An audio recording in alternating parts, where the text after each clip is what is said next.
사람이 살아간다, 또 생존한다라고 하는 것은 살아온 세월, 그 살아온 시간 속에 삶의 흔적을 남긴다, 그런 뜻입니다. 그 사람이 살아왔던 궤적, 흔적이 남겨지는 것입니다. 우리 인생이라고 하는 것은 무덤 하나만 남기고 가기에는, 요즘은 그 무덤마저도 없지만은 너무나 아쉽지 않습니까? 가정이 있고 가족이 있었고 또 더불어 살았던 이웃과 친구, 동료가 있었다고 하면은 그 사람이 떠나고 난 이후에 그 사람에 대한 기억, 추억 속에 아름다운 향취, 여운을 남겨야 되지 않겠습니까? 제가 주변에 가까이 했던 사람도 어느 날 훅 가버리는 거예요. 사람이 떠나는 거예요. 우리가 그런 사람들을 생각하면서 우리 자신도 그렇게 될 수 있는데 뭔가 아름다운 여운, 향취를, 흔적을 남겨야 되지 않겠는가 하는 것입니다. 그 아름다운 흔적이라고 하는 것은 그냥 남겨지는 것이 아니고 좋은 관계 속에서 이루어지는 겁니다. 좋은 관계를 맺을 때 서로가 배려하면서 좋은 관계를 맺고 살아가면은 정말 좋은 향취가 남게 되는 겁니다. 자, 먼저 제가 오늘 세 가지 말씀을 드렸는데, 첫째는 불효의 시대를 살아가고 있습니다. 여러분, 부모에게 불효하고 배역하던 것은 어제 오늘 얘기가 아닙니다. 구약 성경 시대 모세 때 하나님이 10계명 속의 5번째 계명으로 네 부모를 공경하라, 이것이 약속에는 첫 계명이라고 줬습니다. 이것은 지금부터 3,500년 전에 하나님이 준 계명입니다. 그래서 3,500년 전에도 불효하고 살았다는 겁니다.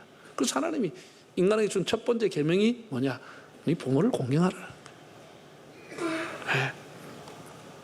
근데 하나님이 그냥 계명 정도가 준 것이 아니고 축복이 알려져 있는 약속의 계명을 주면서 안 지키는 자에게는 하나님이 저주하겠다고 한 겁니다.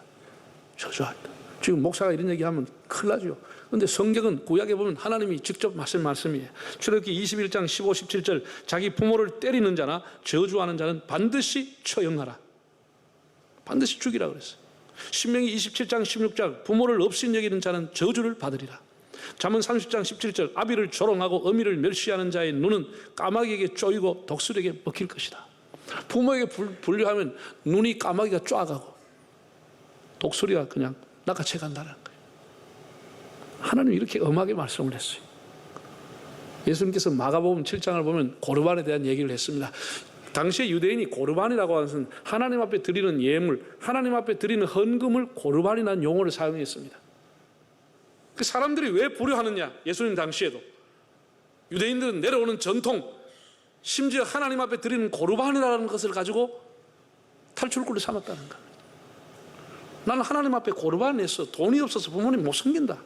하나님 앞에 다 드려보고 부모님 할 게 없다. 이렇게 부모를 하나님 핑계대고 부모를 안 섬겼다는 겁니다. 이게 고르반 얘기입니다. 전통을 하나님을 불효의 탈출구로 삼아버린 것입니다. 우리나라에도 일제시대인 1908년도에 안국선이라고 하는 사람이 금수회의록이라는 책을 썼습니다. 그 내용은 금수들, 짐승들이 모여가지고 인간의 불효를 규탄한다고 하는 내용으로 되어 있는 겁니다. 짐승들이 모여가지고 사람이 왜 자기 부모를 저렇게 안 섬기냐, 규탄하는 회의록, 그게 금수회의록이라는 겁니다. 거기에 까만 옷을 입은 까마귀가 이렇게 말합니다. 효는 모든 덕의 근본이요 일백행실의 근원이고 예수교도 계명에 부모를 잘 섬기라고 했거늘 인간들이 지 한 몸만 섬기고 부모를 돌보지 않는데 우리 까마귀만큼만이라도 효도를 했으면 좋겠다. 까마귀가 하는 얘기요. 짐승들이 모여가 하는 얘기 회의록이 남아있다요. 옛날 중국의 명나라의 때에 한 노인이 우연히 산을 다니면서 까마귀 둥지를 보게 된 거예요. 자세히 관찰해 보니까 참 묘하게 그 둥지 안에는 날개 깃털이 다 빠진 늙고 허약한 까마귀 둘이가 있는데 그 새끼들이 젊은 까마귀가 계속해서 우물가에 가서 냇가에 가서 입에 가득히 물을 담아서 물을 먹이고 또 다른 것은 날아가서 개구리를 잡아오고 물고기를 잡아오고 계속해서 그 늙은 그 까마귀를 복양하더라는 거예요. 그래서 나온 말이 반포지효라고 하는 말이 나왔어요. 까마귀가 효도한다, 반포지효라고 하는 말이 나오게 된 겁니다.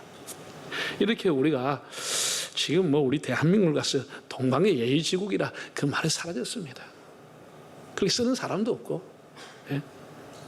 인륜과 천륜을 저버리는 이 존속 범죄, 폐륜 범죄가 줄어들기는커녕 해마다 20%가 증가하고 있다는 가슴 아픈 얘기입니다. 가족 이 공동체가 무너져가고 있습니다. 피로 맺어진 가족이 원수가 돼서 남남보다 못한 사이가 되어버리는, 차라리 이웃 같으면 안 보면 그만인데 안 볼 수도 없고 이건 평생도록 가시가 되고 불편하게 되어버리는 거죠. 이 모든 원인이 어디 있나? 원인이 어디 있나? 제 생각입니다. 모든 원인은 우리 사회가 손익을 따지는 이익의 공동체가 되면서 이렇게 되는 거예요.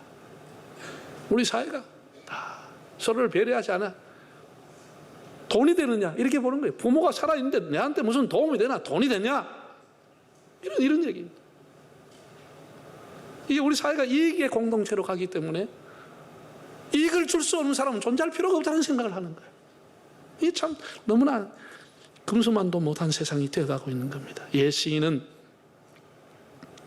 나무가 고요하고자 하나 바람이 그냥 두지 않고, 효도를 하고자 하나 이미 어버이는 기다리지 않는다, 그렇게 탄식을 했다는 거예요.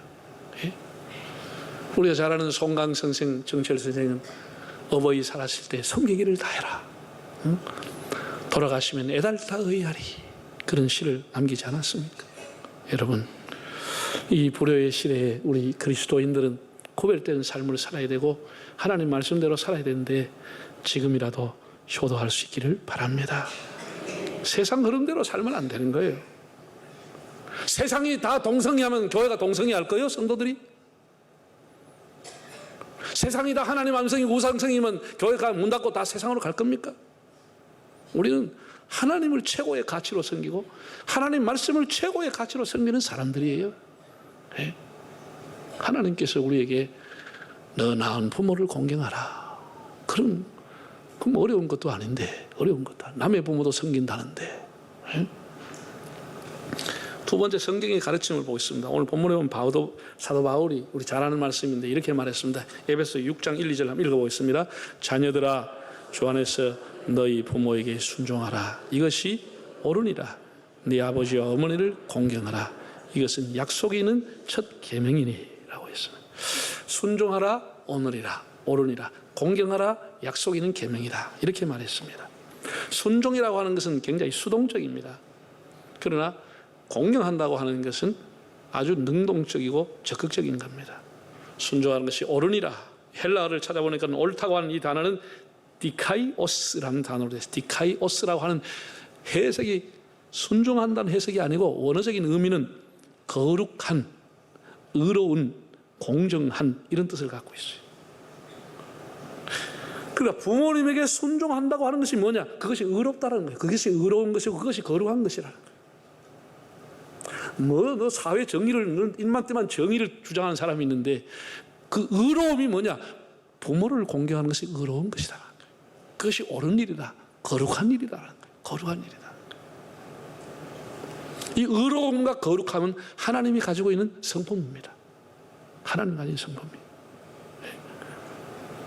부모를 섬기는 것이 의로운 일이다라는 거예요. 그것이 거룩한 일이라는 거예요.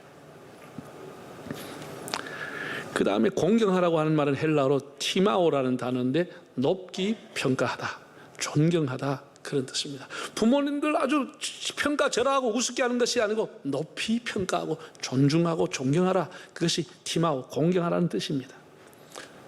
그리고 첫 계명이라고 하는 것은 여러 계명 중에서 다른 것보다 우선시해라, 중요하게 여겨라. 그러면 그 결과가 뭐냐? 땅에서 잘 되고 장수한다는 거예요. 이 하나님의 약속이라는 거예요. 약속이라. 우리 앞뒤 옆 사람 인사하다 잘 되려면 날 보지 말고 잘 되려면 부모님 효도하자. 네 오래 살고 싶으면 효도해라. 그 성경이 그 얘기 아니에요. 그 얘기 아니에요. 이거 뭐 병원에 가 예방 검진하고 막 등산하고 막 할 필요 없고 부모님 효도하면 하나님이 땅에서 잘 되고 장수하게 해준다는 거예요. 자, 따라합시다. 효는 축복의 통로입니다. 그렇게 좋습니다. 여러분, 효가 유효기간이 있어요, 없어요? 예? 아니, 얼마까지 효도하면 돼요? 내가 성년이 될 때까지? 내 결혼할 때까지만 하면 돼요? 부모님 한 70 하면 돼? 끝나는 겁니까? 졸업하는 겁니까? 그 다음에 나라가 책임지라 그러고 80 하면 효도 끝납니까? 효도의 유효기간 얼마예요? 여러분 잘 들으세요. 우리가 하나님 앞에 받는 축복은 우리가 믿음으로만 살면 그 축복은 영원한 것입니다. 어떤 사람도 빼앗아갈 수 없으니까 영원한 것입니다. 효도도 우리가 우리 삶이 다할 때까지 효심을 가지고 효도하는 마음으로 살면 끝까지 하나님 앞에 복을 받는 겁니다.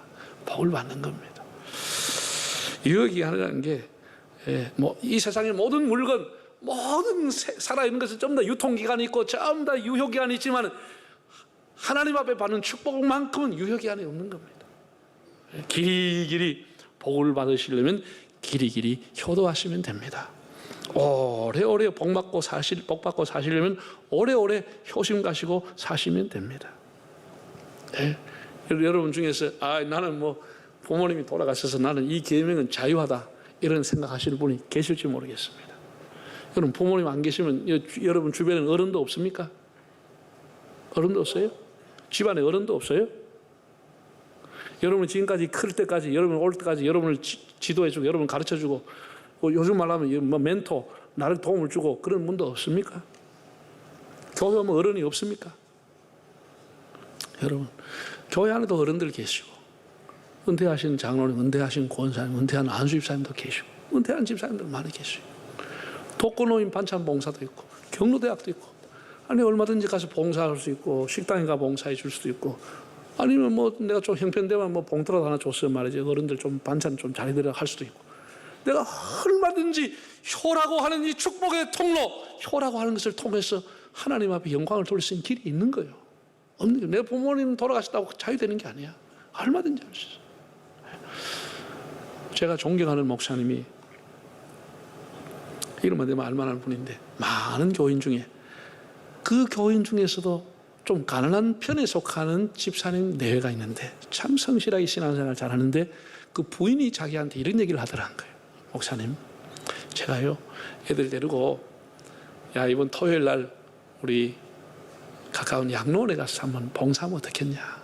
그러다 좋다고 해서 양로원에 연락을 했어. 양로원 여러 방이 있는데 그중에 방 하나를 저희들에게 허락하시면 그분들 우리가 한번 즐겁게 하고 오겠다. 이래서 그 방에 가서 점심을 준비했던 도시락을 피워가지고 다 대접을 하고 애들이 노래를 부르고 청소를 해드리고 그렇게 종일 하고 집에 돌아온 거예요. 저녁에 잠자려고 하는데 애들 방문이 열렸는데 애들 울음소리가 나서 오늘 힘들었나 너무 뭐 어려웠나 애들이 왜 그러냐 해서 문 열고 들어가서 엄마가 물어봤다는 거야. 오늘 뭐 힘들었나 왜 그렇게 하냐 그랬더니 애들이 둘 자매가 하는 얘기입니다. 동일하게. 엄마, 우리가 너무 행복했어. 우리가 너무 행복한 가정에 살기 때문에 눈물이 난다. 할아버지 할머니 우리 아버지가 아니지만 다른 할아버지 할머니를 우리가 섬길 수 있다면 너무 행복하지 않나? 이렇게 애들이 얘기하더라는 거예요. 이것이 여러분 교육이라는 거예요. 무슨 영어학원 간다고 교육되는 게 아니야. 이게 교육이라는 거야.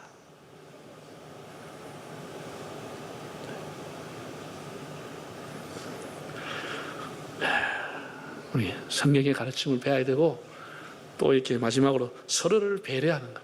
이거는 뭐 어떤 일방적인 명령, 일방적인 어떤 한쪽에서 어떤 나이 많은 사람의 요구 이게 아니고 젊은 사람은 연세 많은 분을, 연세 많은 사람은 젊은 사람을 서로가 배려하는 겁니다. 이것보다 더 큰 축복이 없습니다.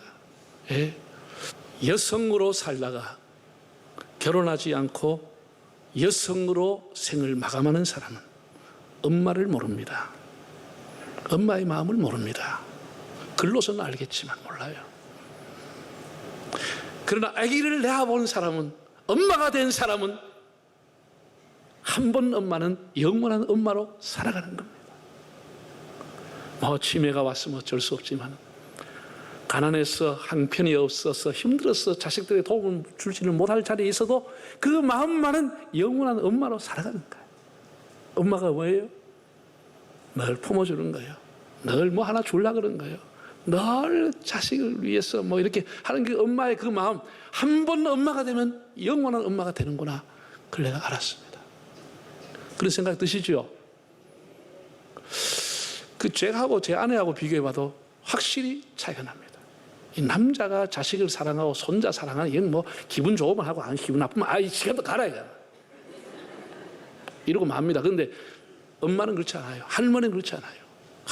언제나 한결같은 마음으로 돌봐주는 거예요. 한결같이. 걔가 공부를 잘하든지 못하든지 상관하지 않아요. 한결같이 늘 돌봐고 늘 챙기고.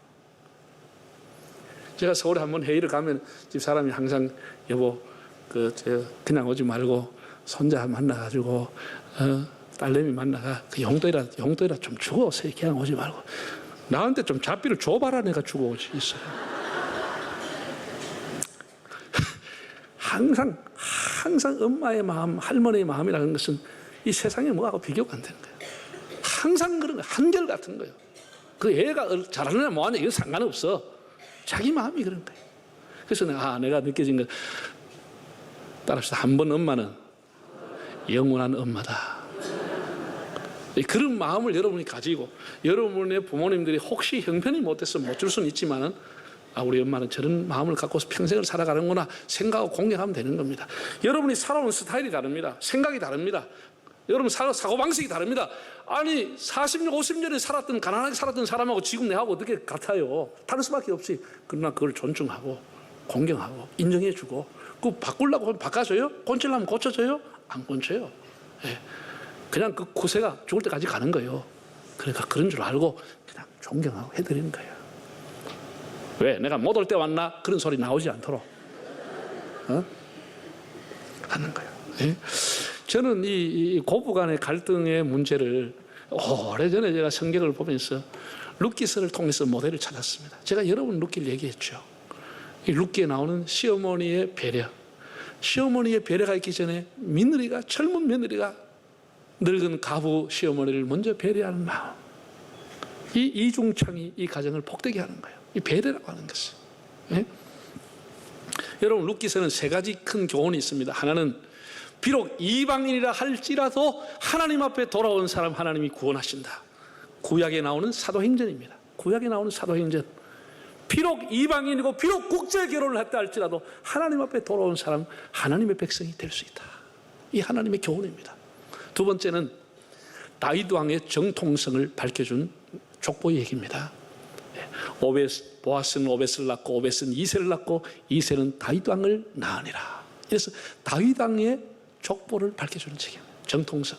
세 번째는 하나님의 헤세드. 가난하고 약하게 어둠 속에 살아가는 사람이라도 하나님은 늘 돌보아 주신다. 약자에 대한 하나님의 관심, 가난한 자에 대한 하나님의 헤세드, 하나님의 인내하심을 보여주는 책이 이 룻기서라고 하는 겁니다. 참 사장이 짧은데 너무나 감동적입니다. 보아스를 만나기 전까지 룻과 나오미는 정말 그 가정에 절망이라고 하는 커튼이 들이고 있었습니다. 조금도 희망이 보이지 않았습니다. 가난한 집에 시어머니도 가부, 자신도 가부. 그 무슨 희망이 있습니까? 그래서 시어머니가 너 친정으로 가라고 했지만 모압으로 돌아가지 않고 시어머니를 불쌍히 여기고 헤세드 긍휼의 마음을 가지고 시어머니를 따랐던 룻이 베들레헴이라는 낯선 땅에 이민을 와서 시어머니를 봉양하는 거예요.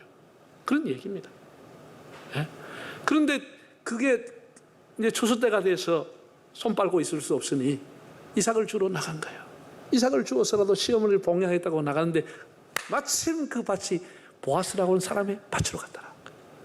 이 보아스라는 베들레헴 전체 지역에서 유력한 사람, 유능한 사람, 유력한 부자, 노총각 보아스의 밭에 갔더라. 이 하나님의 이끄심의 손길. 사람이 그냥 가는 것 같아도 덮어쓰고 그냥 사람이 뭐 하나 주러 가는 것 같아도 하나님이 그를 이끌었다라고 하는 것. 그래서 그 먼 친척이었던 보아스의 집으로 가게 되는 겁니다. 당시의 문화는 타작을 다 마치고는 마지막 날 밤을 늦도록 파티를 하는 풍습이 있었습니다.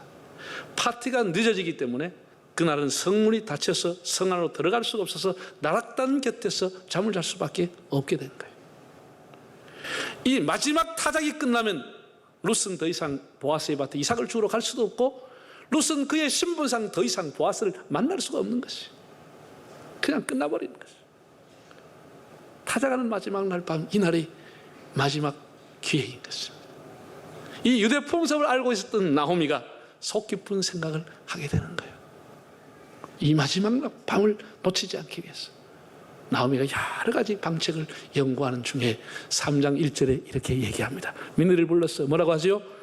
롯의 시어머니 나오미가 그에게 이르되 내 딸아, 내 딸아, 내가 너를 위하여 안식할 곳을 구하여 너를 복되게 해야지 않겠느냐. 안식이란 말이나 이 가정이 안식처잖아. 내 딸아, 내가 너를 위해서 새 가정을 꾸릴 계획을 갖고 있다. 이런 얘기를 하는 거예요. 이 절망 중에 가난한 중에 살고 있는 롯에게 시어머니가 제안을 하는 거예요. 네가 우리 집에 시집 왔으니 우리 집에 귀신이 돼야 된다. 그게 아니고 내가 새로운 신랑을 만나 좋은 가정, 좋은 안식처를 얻어야 되지 않겠느냐. 이 배려라고 하는 거예요. 배려라고 하는 거예요. 지금 세상 이렇게 많이 배운 세대에도 이런 배려가 거의 어렵습니다. 우리가 지금 우리의 윤리와 우리의 잣대를 가지고 본문을 보면 안 되는 겁니다. 그 당시의 관습으로 보면 이건 아주 정중한 청혼의 과정이었습니다. 룻은 이미 남편이 죽어서 자유한 여인입니다. 보아스는 가정을 이루고 있지 않고 총각이었습니다. 두 사람 다 자유한 사람들입니다. 이것을 청혼하는 과정을 그 당시의 풍습으로 그려놓은 겁니다.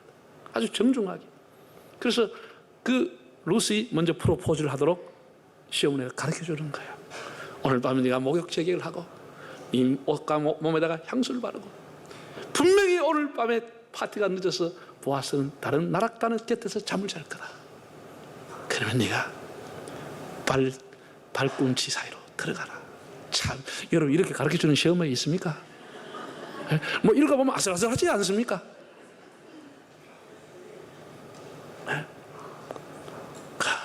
나락단 속에 정신을 자고 있고 포도주 먹고 자고 있는 보아스 곁에 들어가라는 거예요. 만약에 보아스가 물컹해서 놀래건 당신이 날개로 나를 덮어주소서. 이게 청혼할 때 하는 얘기야. 당신 이렇게 어떤 얘기를 하고 어떤 행동을 해야 될지 하나 디테일하게 다 가르쳐 주는 거예요. 여러분 이런 배려가 있습니까? 가족이라고 하는 것은 운명 공동체입니다. 피는 우리가 물보다 진하다고 하지만은 그 서로가 배려하지 않으면 이게 원수가 돼버리는 겁니다. 이곳은 안 만나면 되는데 가족은 안 만날 수도 없고, 이거 평생의 가시가 되고 평생에 불편하게 살아가는 거예요. 도와주도 못하면서 도움받지도 못하면서 가족이라는 굴레가 오히려 그를 더 괴롭게 하는 거예요. 배려를 할 때 공동 운명체가 되는 겁니다. 운명체가 되는 거예요. 서로를 배려하지 않는다면 그 가족은 차라리 해체하는 게 더 낫죠. 자, 이렇게 배려하는 이중창이 복된 인생을 만드는 겁니다. 물론 룻의 효심이 시어머니와 평생 행복한 동행을 했습니다. 나오미의 배려가 노년을 복되게 하고 며느리와 행복한 동행을 하게 한 것입니다. 서로를 배려했다고 하는 거예요. 예수님이 이렇게 말했습니다. 대접을 받고자 하는 대로 어떻게 해요? 네가 먼저 남을 대접을 하라 라고 한 겁니다. 이게 다 배려죠. 배려죠. 여러분, 배려 속에 인간의 행복이 다 있습니다. 우리는 예수님의 은혜로 구원받은 사람이고 이제 더 이상 어둠의 자식이 아니고 빛의 자녀로 살아가는 사람들입니다. 한번 따라합시다. 효도에는 유효기간이 없습니다. 효의 또 다른 이름은 축복의 통로입니다. 길이길이 효의 덕을 실천해서 하늘과 땅의 복을 받는 여러분 가정이 되시기를 축복합니다. 다 머리 숙이게.